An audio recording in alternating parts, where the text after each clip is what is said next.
మిర్యాలగూడలో ఇంటికి నిప్పంటుకుని ముగ్గురు మృతి చెందిన ఘటనలో మిస్టరీ వీడింది. భార్యపై కోపంతోనే శిరీష్ కుమార్ ఘాతుకానికి ఒడిగట్టాడని తేలింది. ప్రమాదవశాత్తు జరగలేదని, శిరీష్ నిప్పంటించి హత్య చేశాడని పోలీసులు నిర్ధారించారు.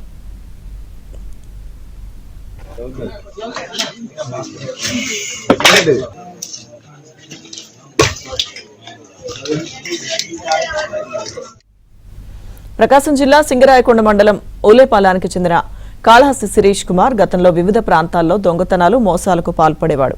వివాహ వెబ్సైట్ల ద్వారా అమ్మాయిలతో పరిచయాలు పెంచుకుని పెళ్లి చేసుకుని ఆర్థిక మోసాలకు పాల్పడుతున్నాడు. ఈ క్రమంలోనే భర్త చనిపోయి 2 పిల్లలున్న మిర్యాలగూడకు చెందిన నక్కా ధనలక్ష్మితో అతడు పరిచయం ఏర్పరచుకుని పెళ్లి చేసుకున్నాడు.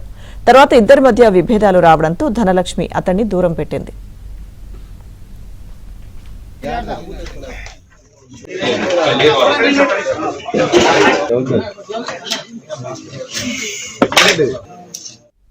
ఈ క్రమంలోనే ధనలక్ష్మిని, ఆమె పిల్లలను హత్య చేయాలని శిరీష్ పథకం వేశాడు. పెట్రోల్ను ఇంట్లో నిద్రిస్తున్న ధనలక్ష్మి తల్లి వనం చంద్రమ్మ, ధనలక్ష్మి కుమారుడు లక్ష్మణ్, కుమార్తె ప్రణతిలపై పోసి నిప్పంటించాడు. ఈ ఘటనలో వారు సజీవ దహనమయ్యారు. అక్కడి నుంచి అతడు పరారయ్యాడు. బాధితురాలు ధనలక్ష్మి ఘటన జరిగిన సమయంలో ఇంట్లో లేకపోవడంతో ప్రాణాలు దక్కించుకుంది. ప్రమాదం తర్వాత నిందితుడు పరారైన దృశ్యాలు సీసీ కెమెరాలో రికార్డ్ అయ్యాయి. పోలీసులు నిందితుడిని అరెస్ట్ చేసి రిమాండ్కు తరలించారు. ఇప్పుడు నేను మా అక్కని మా దగ్గర ఉంచుకుంటా, ఆమెనుకో నా మీద పోసి నా పిల్లలు వెళ్ళిపోవాలి, నా ఫ్యామిలీ వెళ్ళిపోవాలి, నాకు ప్రాణ భయం ఉంది, మాకు ఏదైనా న్యాయం చేయండి. వాడిని మా ముందర ఇచ్చేస్తారా, లేకపోతే ఇప్పుడు ఆమె కోసమే అంటున్నారు కదా, ఆమెను కూడా తీసుకుపోయి ఆయన దగ్గర ఉంచేది, లేకపోతే ఇద్దరిని ఒక దగ్గర చంపండి. మేము ఇదే అడుగుతున్నాం.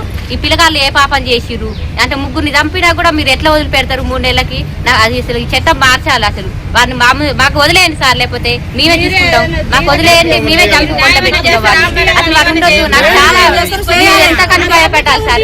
3 నెలలకి మళ్ళా 3 నెలలకు వస్తాడు, మళ్ళీ ఏదైనా జరుగుతుంది. అంత జరిగిపోయినాక ఇంకా ఎవరిని పట్టుకోను? ఎందుకు ఈ చట్టాలు పోలీసులు నాకు అర్థం కావట్లేదు.